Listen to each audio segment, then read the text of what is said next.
watch what's approaching. The supreme moment, reality striking closer than it seems, don't it? Go ahead, it's for the taking if you want it. If not, the dream dies and you'll be forever haunted. Then confront it.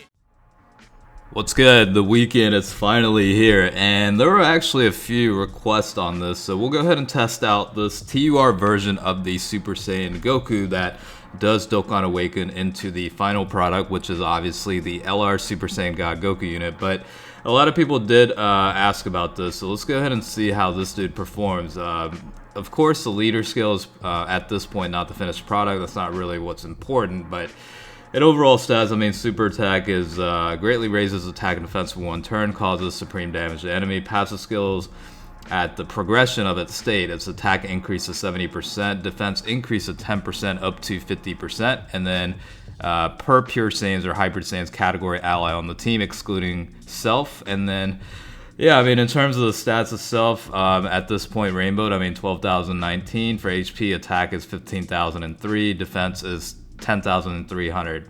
I think a lot of people were interested in this unit because of, honestly, the card art. It looks very, very nice, and it could have been an independent card in itself instead of a progression card up to the LR status, obviously. So it's I don't know, it's pretty crazy how they did make this into a TUR card on the path to an LR, but regardless, yeah, I mean, it's interesting to see how this dude performs and see how the unit itself does.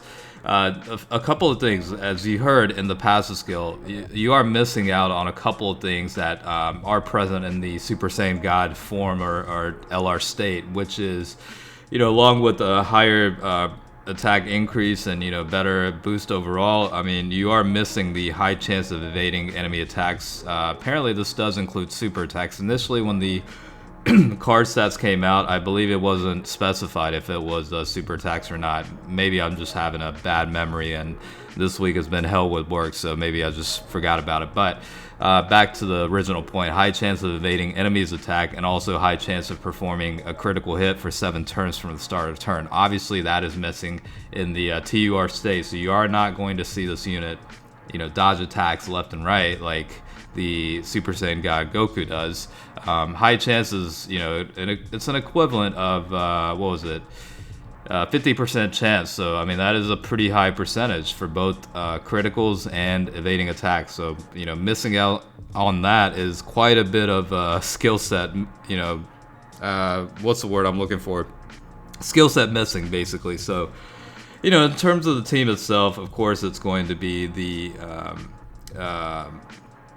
LR Gohan and Goten leaders with the, you know, siblings bond category and also the Goku's family category lead. So it's a dual category lead with pretty good units, inclusive of linking with the Super Saiyan Goku unit. Of course, a lot of the times you are going to see this unit linked up with the exchange Super Saiyan Goku and Super Saiyan Gohan. Obviously provides a pretty big boost and does share quite a few links, so getting the super attack, especially the 18 key is well, not 18 key, but in this case pretty much links is pretty much what's important here.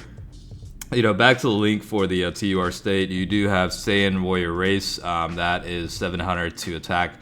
Shocking speed is +2 key, Super Saiyan 10% to attack. Kamehameha is 2500 when SA is launched to attack, and then prepare for battle +2 key, and then shattering the limit is also +2 key. So I mean, link wise it's pretty good. I mean, Super Saiyans, the units, they tend to link up pretty well anyway, but again, a lot of people were wondering how this guy was at the TUR state, and you can definitely tell it's a work in progress type unit. You know, it's a pathway into the LR with a lot of skill sets missing, because, you know, you still get that attack increase of 70% flat out, you know, from the passive. Defense, you can still get up to 50%, where, you know, you have the pure Saiyans or hybrid Saiyan category allies on the team. It's kind of funny how for this one they did specifically state that the unit himself does not count as the category boost. So it's interesting because in the past, you know, it's 7 total units, you know, including the friend lead and all that factors into the the boost overall. But running a dual team lead with this guy as leader on a pure Saiyans or hybrid Saiyans category, you know, neither lead will count themselves as, you know, that overall boost. But regardless, I mean, for for quicker type battles, since it is a 7-turn restriction for the high chance of evade attacks and critical hits, this guy could be somewhat useful, in Legendary Goku Battle and Super Battle Road, but at the same time, you do have a 7-turn restriction from the start of the turn where you do have that high chance. You will essentially lose out on that after the 7 turns are up. I mean, I hate to be Captain Obvious at this point, but so point being, I can see some issues being the case, but regardless, he still does get up to a 55% boost based on pure Saiyans or Hyper Saiyans category units on the team, so I could see him being pretty beneficial. I mean, I think you can get upwards of like 150k in defense based on bringing in pure Saiyans and hybrid Saiyans type units on the team. Obviously, this is the Super Saiyan God status that we're talking about here. So defense-wise, I mean, I'm sure he'll be pretty good. And overall, it's a solid unit. TUR state. Bottom line is it's a work in process type of unit. Pretty decent, but nowhere near obviously the LR level. But it's always interesting to see how this unit does. It's a damn shame, honestly, because the card art itself is worthy of an independent, completely isolated card. And of course, the super attack animation is new. It hasn't existed in the game before, so it's not really a rehashed one, even though they didn't put, it doesn't seem like they put in a ton of resources into the animation itself, compared to some of the other ones. But I think it would have been great, honestly, with as an independent card. But it is an LR at the end of the day, so if you end up pulling a lot more than you need, I guess you could keep one copy as the TUR state. But I mean, not many people have that problem. Very few people are whales like that actually run into that problem. So in most cases, most players will not run into that issue for a long time. But anyways, yeah, I mean, it's a decent state of progression. I keep using that word, but that's essentially what that is. It's a progressive state where it's nowhere near close to the final product, but it's pretty decent. But I mean, looking at it now, the animation itself isn't too bad. I mean, it's and again, I keep saying it, but yeah, I could totally see that being an isolated independent card. But who knows what they were thinking. Sometimes they actually do make some decent cards, and it only represents a TUR state. But it is what it is, I guess. But yeah, I mean, overall, I think it's a decent unit, but no reason as to keep it at TUR. Obviously, you want to get it to the LR status as soon as possible, I'm sure. For those that were lucky enough to pull this unit, when the banners came out. But yeah, it's an interesting unit to see at this state.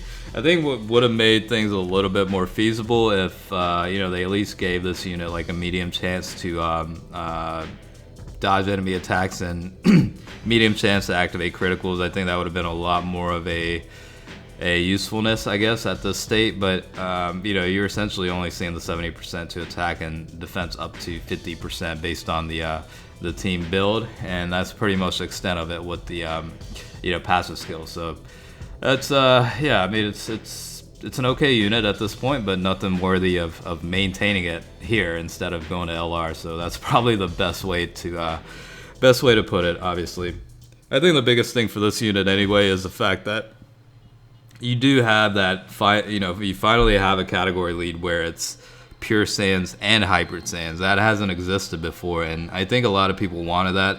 I mentioned when I was doing the unit breakdowns that when I first found out about it, the 130% was a little bit of a letdown. I think it would have been great if it was at 150%. That would have definitely been the sweet spot. You know what I mean? Like, it would have been a very good point, leader skill wise, in terms of making sure units got the maximum boost. You don't necessarily need 170%. I think 150% all across the board would have been just fine, and you would have been able to run some pretty massive teams, and I think, it would have definitely taken over as one of the best categories in the game at that point, or leader dual category combinations, leader skill teams, or whatever you want to call it.